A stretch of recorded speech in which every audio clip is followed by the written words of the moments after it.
kumpleto na ang recado po natin. Ayan, gigisahin lang po natin guys.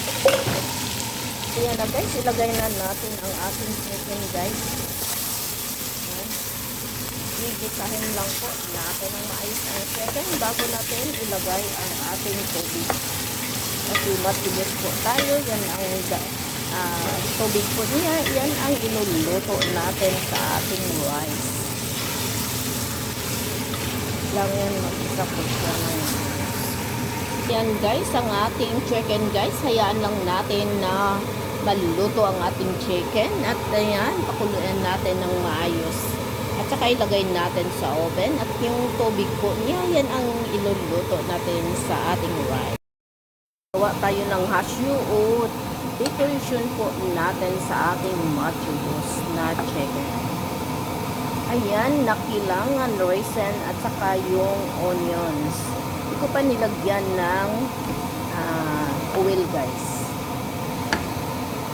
Ayan na guys, nilagyan natin ng lemon powder, curry powder, black pepper at saka cardamom powder at nilagyan natin ng asin.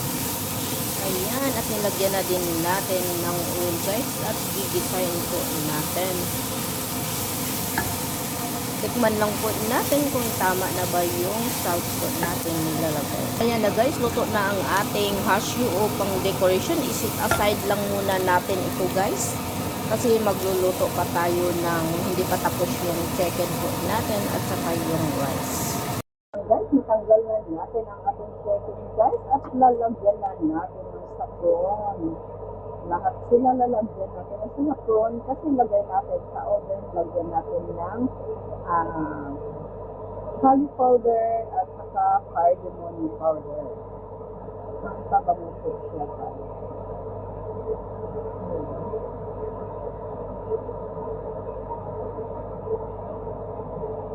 Brasan lang po natin ito. Ayan na guys, nalagyan na natin ng curry powder at saka cardamom. Ilagay na po natin sa ating oven guys. Hayaan natin na maluto ang ating chicken. Magka-golden brown na po siya. At ngayon guys, yung sabaw po niya, yan ang luluto natin ng rice. Yan na guys, nilagay na natin ating rice. Hayaan natin na kumulo po siya at saka maluto ang ating rice. Kung dami lang tubig guys, tanggalan po natin. Kailangan tamang-tama ang ating rice na pagkaluto.